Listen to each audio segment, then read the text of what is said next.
until I find out that I had summer strep. I'm like, Jesus Christ. Remove my tonsils already, for God's sake. Do you want me to do this intro? Sure. Market update, right? No, I haven't done one. I'm just kidding. That one time when Mariana started to... I was like, You're like, no, I haven't done an intro yet. I like doing them. They're fun. I miss y'all's bickering. we can turn it back on now. Yeah. Hey y'all, welcome to another episode of Moving with Millennials. Today we are talking about a market update. We're seeing some changes, so it's a good time to update y'all and just kind of talk over what we're seeing. Y'all are gonna have to update me a little bit. Yeah. I've been listening and I've been like paying attention to y'all's texts and seeing what's happening, but it sounds like things are changing and they're changing quickly. Definitely. Very quick. And changed faster than we thought they would. For sure, like overnight. Drastically faster. And you'll be able to tell us, since you're the granny of the group, like, that it's okay. Like, I know. you can talk about different trends that you've seen throughout being in real estate. Yeah.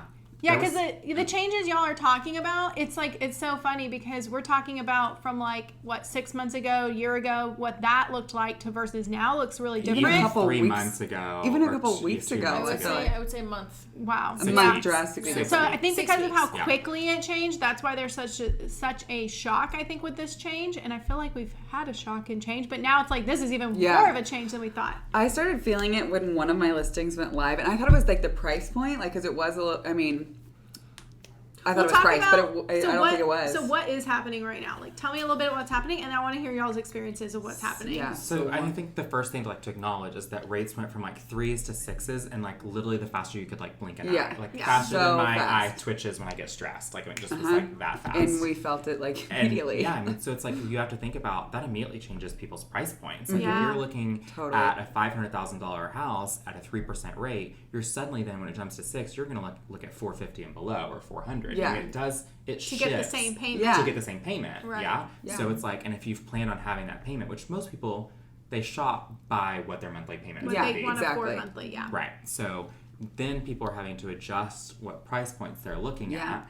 So if you have a listing that was sitting at the, for some of the people that are looking at it, it's going to be at the top of their price point. Right. For some of the people, it's at the bottom, and some people, it's in the middle. You suddenly are losing a third or percent of who could afford that house because now they can't afford that payment. Right. Mm-hmm. So listings, it's a lot. Or they're not willing to make that payment anymore. Right. So I feel so then listings are standing, but the buyer pool has also shrank because then there are some people that are well, now if I can't afford that house, I'm used to looking at this price point, and now instead of going lower, I don't really like it. I'm just gonna stay where I am. For sure. So y'all are having that conversation right now with buyers. Yeah, and sellers. I've just prepped 2 of mine. Just be prepared for to be on the market for at least 2 weeks. Well, and 30 to 45 days is what they're saying. It's taking listings on the market to sit. So I was talking to another agent because mine that is sitting right now is in a neighborhood. It's a small neighborhood. The price point is really high. It's really further out, and there's I think 7 or 8 of us that all have listings that are just sitting. Yeah. And we're talking, again, $800 to $1 million. So, I was talking to one of the other agents, and she said, what I've gone back and I'm looking at, she's I'm not even looking at how long comps to this neighborhood in 2019. She's I'm going back for 2020. She's I'm going back and looking at days on market 2019. She said, but even then, she's rates were in the 4s. Right. She said, and it was still taking 45 days for homes in this market or in this neighborhood to sell. Mm-hmm. She said, and that's at a 4%. So she's so now 4% in those homes back then were selling for $700,000 or $600,000. Now they're hundreds of $1,000s more and 2% higher on price point. I'm telling people it may take months. So now it's squeezing that buyer pool just a little bit lower. But we are still seeing multiple offers over list price. It just really depends. It's just there's not as many showings because there's not as many Does it depend on the price point maybe or the area? And the house itself, if it's a perfect house, when you walk into one of those houses and it's the same day that one went live that's been sitting, my other one went live that was in Dallas, a quarter mile, around the corner from my condo, right on Royal Lane in Preston Hollow, and we got multiple offers and we're under contract within, you know. So it's all about location, price point. Yeah. This is also the first time, though, that I've ever seen where I'm able to get a house under contract below list because it's out on the market for 2. Mm-hmm. Yeah, I mean, this one of the home I walked through today, it's out on the market for 2.5 weeks, and so we knew we could go in a little bit lower. We went and negotiated back and forth for a little bit, but we ended up got it for 40 under. Yeah. Well, and then we got concessions for nice. repair. Yeah. So it's like we're having to be like now like on the listing side, I'm having to be creative. So like I'm following up with like agents when they've shown the house. I'm like, you know, by the way, because my client is so like my client understands like lending and mortgage or whatnot, and you know, kind of like our thing is like instead of doing a price reduction, we would rather offer a concession and you buy down your rate as the buyer. Really smart. So it's like we don't want to do a drop in price point, but we're willing to because it could still appraise. Right. It's just So and it will appraise like you know. So it's like but like you know following up with those buyers agents and saying like if your client's even slightly interested, we're willing to kind of play ball and help them get a lower rate. Like we'll help you like buy it down. Like we'll give you that concession so that you can do that. That's a great strategy. So so it's like you're now suddenly have to think on the listing side of things that like the three of us we've only been in business for 2 years during the when it's pandemic like craziness. hot. We are like it's like it's forcing us to like be be the other portion of to be savvy, learn how to be savvy for agents. sure. Yeah, it's just different. Like because this is the first time I've been in this market. Yeah. Well, and so go ahead. No, I think this, especially what Jake was saying, this is now I'm learning communication's always been key, but now the follow-ups. And I've been reverse prospecting, and I've been the communication and following up with agents has been way more important than previous because, I mean, you used to have one offer one day and then get 3 offers the next day, and that's not happening. So now we're kind of chasing those agents to be like, hey. Yeah. Well, and even like I'm talking to those other agents about like, hey, like, do we want to like chip in and do some sort of like community open house since there's like 8 of us and like open houses are slow out there, but like what can we do like maybe together draw like in more people like at least like maybe 1 or 2 of us will get some sort of success out of it, you know. It's for like sure. we're not suddenly gonna find like $9 million buyers in one day, but like can we do something to like where we like chip in and do like an ice cream truck or something in the community to like get something, you know, and like invite everyone, tell everyone in the community to like, hey, invite your friends and family that you want to move. Like, do we do something big? Like, for sure. So agents working together, like, had to do that. Yeah. So 2 things are coming to my mind. First of all, what you guys are talking about is like learning how to be like those agents that are a little extra. I feel like, and I'm just going to put it out there, this market, this shift is going to push out a lot of agents. It's going to push out a lot of the agents that are sitting back and willing to do all the discounts and doing, you know, basically just putting a house on the market and letting it sit and hoping that it you know what I mean, doing nothing. Right. Or, you know, they're using their phone to take photos still. Sorry, but if you're doing it, it's just a little bit different. So I think we're realizing with listings now, like they're not just going to like sell just because they can't have foundation issues and all the things and still be selling, right? Like, and you make a good commission. So I feel like it's going to push out some agents, and then I also think we're having to change our conversation and the expectations with our clients so quickly that this is going to make us have to be even better agents with communication. I've learned that in the hard times, like when I have a listing that's either about to expire, because I feel like that, you know, we may start filling expired listings again,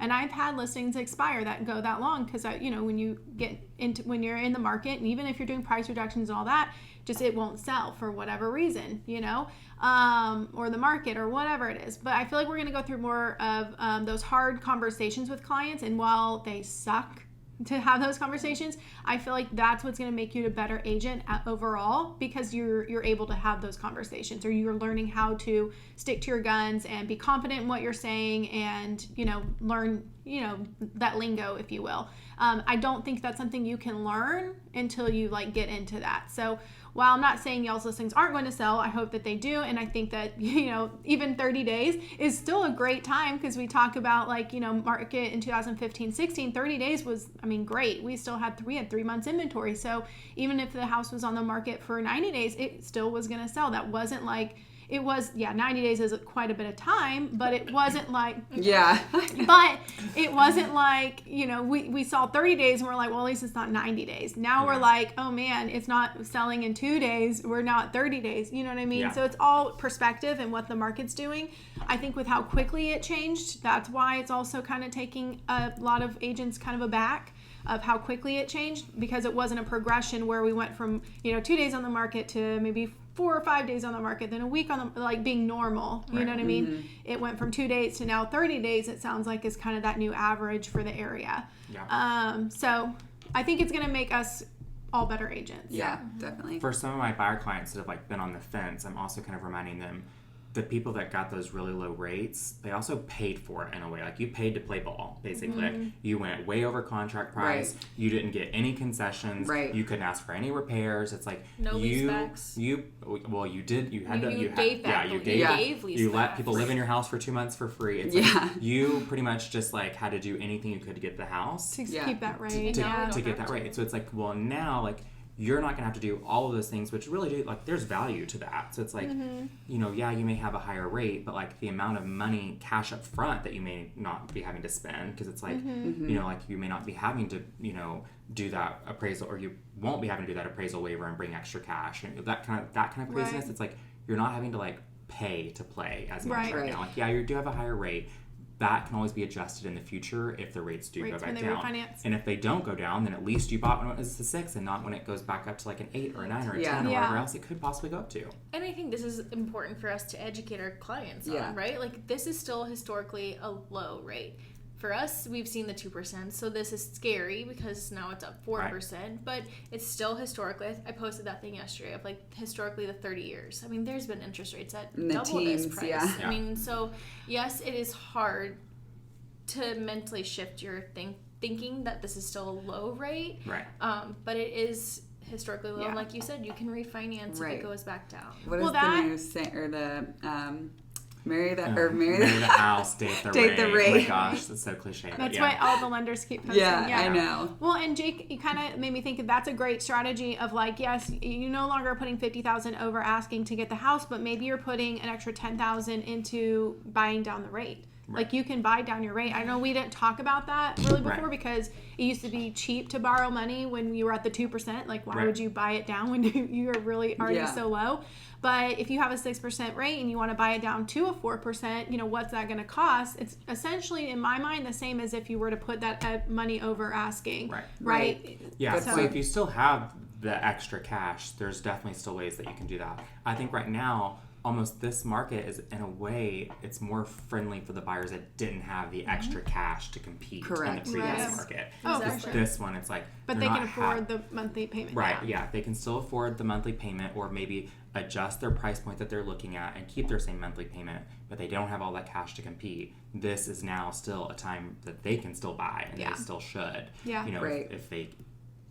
they're still in the market. Yeah, so I think it's definitely conversations to setting that expectation with the client, and then Brandie, like you were saying, we just saw these 2% interest rates, so now we're like freaked out by the 6%, but it's like, when have we ever seen 2% interest rates? One time probably in our lifetimes in the last 30 years or more. Right. But even then, so what does that make you think that we're gonna ever get back to 2%? So it's like, go ahead and take the 6%. Yeah. Because I don't think we're ever getting back to the 2%. Just like with prices, it's a mind shift. Yeah. We're looking at, $300,000, $400,000 being the first time home buyer price point now. We're never getting back to $150,000, $200,000 price points. Right. So just put that in your head kind of thing. Yeah. Well, and going through the recession, I read a stat yesterday that every recession, homes have appreciated 4 to 6%. There's only 2 recessions, one in the 90s and then one in 2008, where homes didn't appreciate. So, I mean, if you are able to make an educated decision versus an emotional decision, right? This is still a really good time to buy. And there's a ton of homes that are on the market. You have options. Right. It's a good time to buy. Yeah. So, I guess then, not to wrap it up, but what we're kind of saying, do we think that we're gonna head into we are clearly in a shift, but recession, are we using that word, we're in a recession? I think most economists are starting to use it for sure. Yeah. And saying kind of prepare, hold on to your cash, basically. Yeah. We were kind of all individually talking about kind of off air. So this isn't just real estate, though. Right, not just real estate. And I think you see that with inflation.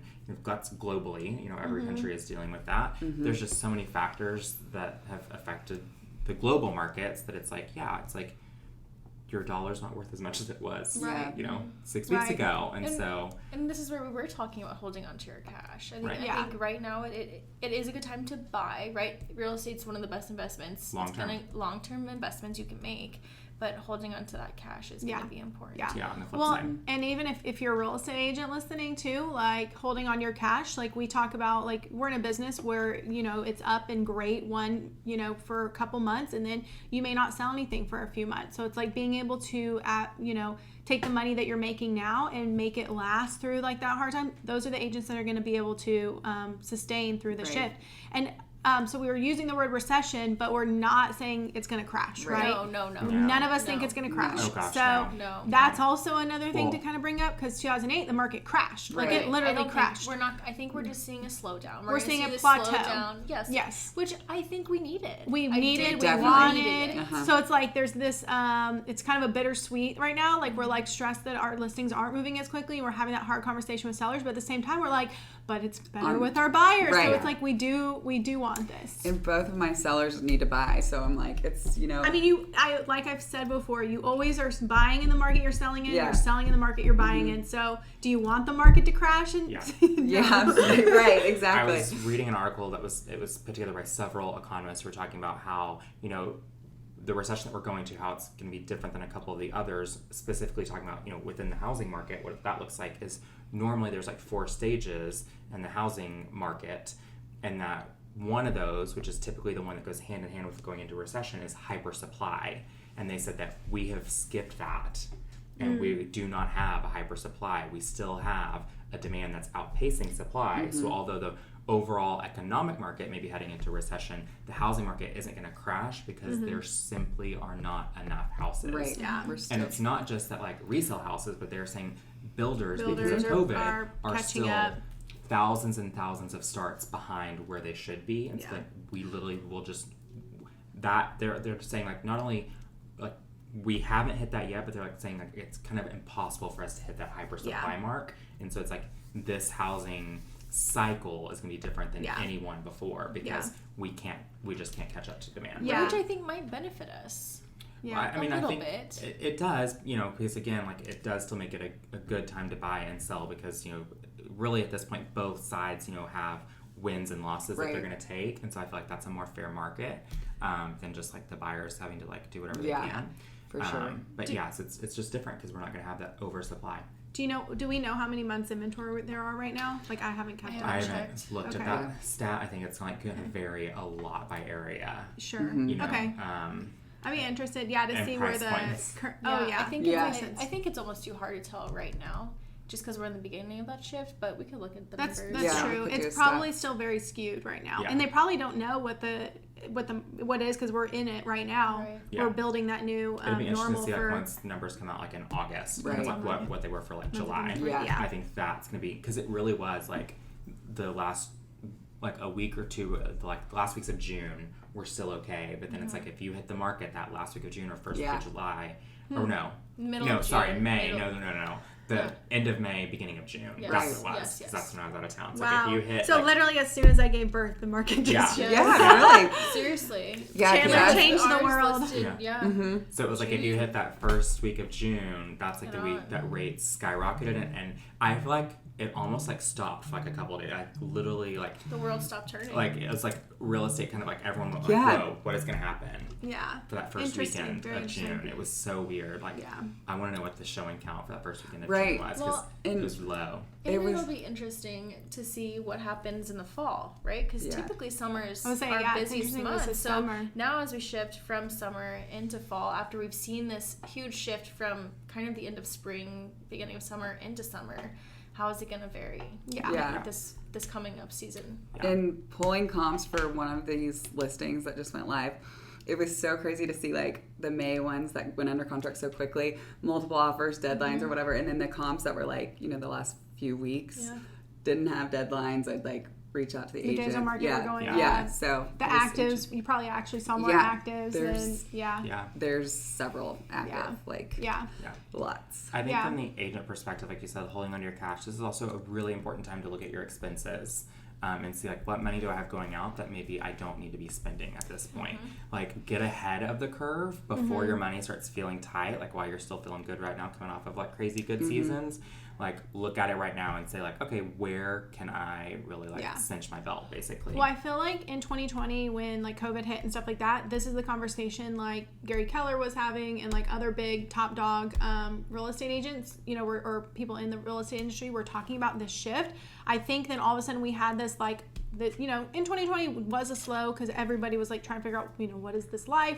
It's new, it's different. But we still had fine years in 2020. And then 2021, we almost all got this like crazy, like, here you go, great. You know, it's great. Right. Everything's great right now. Everything's great. Every future's great and all this. And then 2022 hit and it was kind of like reality of like the back, you know, and this is not just the real estate market, but every industry. Brian's going through it with his job right now where it's like all this stuff that happened in 2020 is now playing into 2022 because there's now, you know, pieces missing and parts missing and labor shortage and all the things. So I feel like even in the real estate industry now we're feeling that back effect or that whiplash to where this is the shift. This is this is the shift that all those, you know, top real estate agent people were talking about. I feel like this is the shift that like we thought we were going to feel because of COVID and it ended up being the reverse. And then we realized we're like, oh, maybe we're fine. And then but it's like now like really like in reality it's like this is what we should have been feeling. I feel like the title of this episode, actually I just thought about it, should be Market Whiplash. It's a good one. It's a whiplash.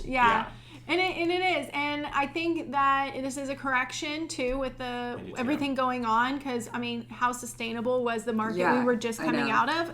Like, it was crazy, and it wasn't even how just sustainable was it for any of us working? Seriously, it wasn't sustainable for real estate agents, but it also wasn't sustainable for us as homeowners either. Like the price increases and everything, like it was getting out of hand. So this is kind of that correction. And I think it's going to plateau and I don't think it's going to reverse back to post-20 or pre-2020 pricing, but I think we're going to slowly get to like now we have a baseline of what our new norm is. Right. Yeah. So love it. Yeah, it's, I think for us newbies, or like not newbies, but like the ones that have only experienced, you know, like we had like 2019. I was like 2019 wasn't like end of it was kind of normal for us, but then like experiencing 2020 and 2021 and beginning of 2022, it's like it's so different now that I think mentally for us is going to be like it's the shift we have to make mentally and commit to like, okay, these are the things I'm going to have to like kind of like sharpen my pencil and like really think about this kind of stuff and stuff. Like I said, I think it's going to make all of us, it's going to make all of us better agents. It's going to make once we get through like this part of the shift and it gets back to like a norm and like, you know, more balance of a market, then all of a sudden we're going to go, holy moly, like this is great because we just went through what seemed like, you know, a storm. So for sure. All right, I mean, it doesn't sound like we're ending it on a good I know. note. So, anyways, if you're looking to buy or sell real estate, business is still happening. It's just it's the realistic. It's the real, right? We keep it real. If you have questions or if you have concerns, you can always reach out to us. Comment. I want to know. Share our posts. Agents. I mean, I'm assuming this is happening in every market right now. We're in DFW, and it's the beginning of July, by the way. So that's when we're kind of doing this market update. But I would love to know what you're feeling. Are you feeling the same thing as us? What market are you in? Are things kind of different? Give us your stories. You know, we talked about listings sitting and all that kind of stuff. Or if you've been an agent, you know, I've been in since 2013, but if you've been in it about the same or longer or anything like that, well, I want to know. I would love to maybe even bring in someone who went through the shift from 2008 and kind of see what they... We do have a guest. Oh, we're doing that. Yes. Great. Perfect. Because I want to see what, you know, how they got through that kind of mentally, but also survived, if you will, as a real estate agent. Definitely. So, for sure. Absolutely. Yes. All right. Well, Awesome. we'll see you guys again. Perfect. Bye, guys. Bye, guys.